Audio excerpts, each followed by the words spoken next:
show you today another specialty from Leyte. It's called Tres Marias because it's made from 3 different kinds of suman or budbud, chocolate, ube, and cassava or dawa. Let's get started. For the chocolate suman or budbud, we need 1/2 kilo of glutinous rice or pilit or malagkit. You soak in water for 1.5 to 2 hours. 2.5 cups of thick coconut milk, 1/2 teaspoon salt, 1 cup of brown sugar or muscovado sugar, 1/3 cup of cocoa powder. For the ube budbud or ube suman, you need 1/2 kilo of glutinous rice or pilit or malagkit. You soak in water for 1.5 to 2 hours. 2.5 cups of thick coconut milk, 2/3 cup of white sugar, 1/2 teaspoon of salt, 2 tablespoons of ube flavor and color. For the cassava suman or cassava budbud, I need 1 kilo of grated cassava. This is the cleaned weight. 1/2 cup of thick coconut milk, 1.5 cups of brown sugar, 1/4 cup of margarine, 2 teaspoons of grated calamansi, rind or peel. Coconut milk. Make sure you soak the malagkit and then after that you drain it. Soak it for 1.5 to 2 hours so it's easier to cook. And then you have muscovado sugar. You can also use brown sugar.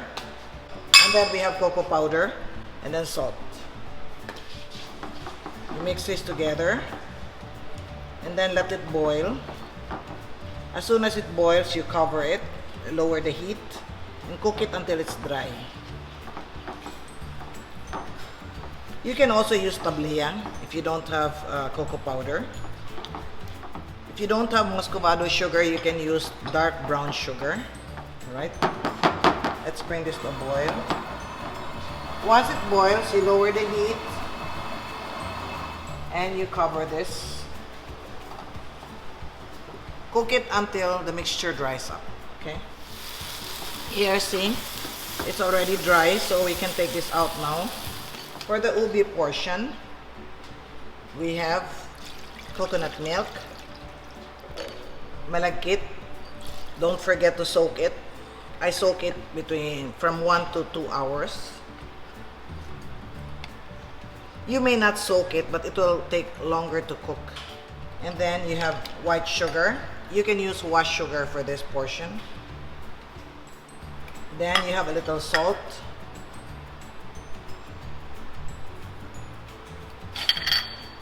Then we have ube flavor.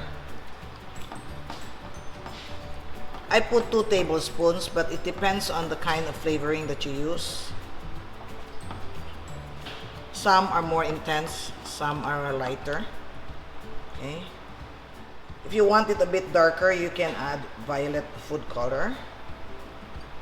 But I think this color is just right. Okay.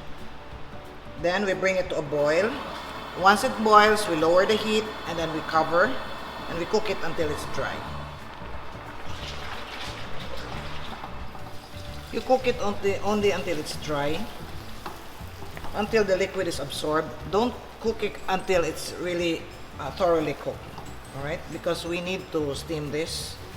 So if you try to eat this, the grains are still hard because it's only half cooked. Okay, so this is done. Let's take this out.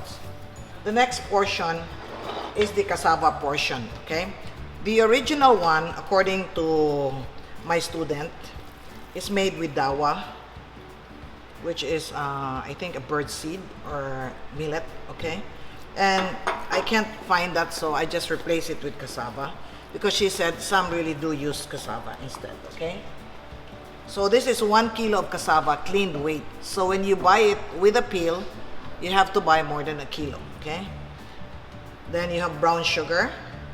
You can use washed sugar, you can use white sugar. Then we have coconut milk.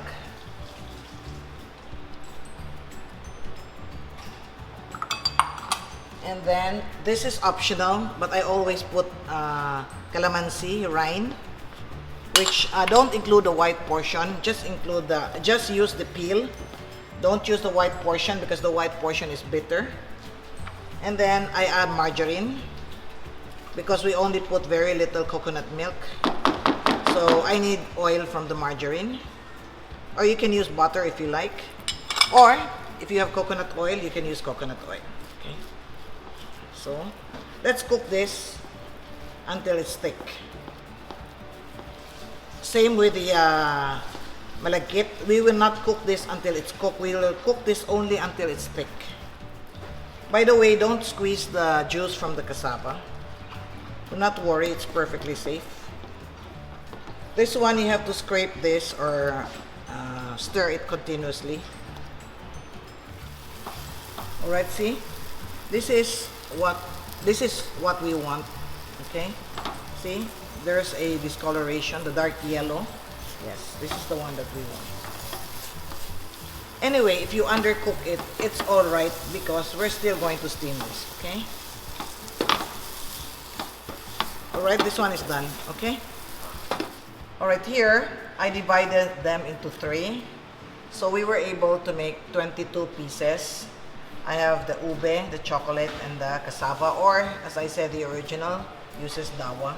Let's roll this first. If you'll notice, I'm using plastic because normally we should use banana leaves. However, if you don't have an abundance of banana leaves, the banana leaves easily tears. So we need to continuously rub it. So I'm using the plastic because the plastic is more sturdy. Okay, so I have one, and then we have chocolate. Okay.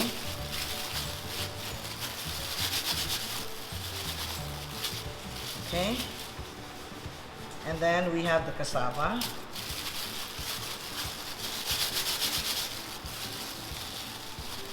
The plastic is very useful, especially for those who do not live in the Philippines, where banana leaves are imported and expensive. So you use the plastic because it's more sturdy. If we use banana leaves, what happens after maybe 2 rolls, it's going to tear. So here we have 3 pieces. That's why it's called Tres Marias. As I said, this is not an original recipe. This is my interpretation of Tres Marias, okay? There are 2 ways of doing this. You can tie it like a candy, like a moron here, or you can fold it. I prefer to fold it because folding it will prevent water from going inside. Better than the ones being tied at the ends. Okay? So let's make another one. Okay.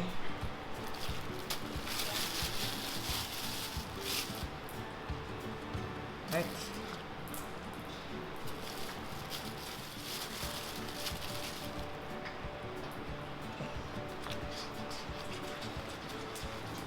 And then I'm trying to elongate this.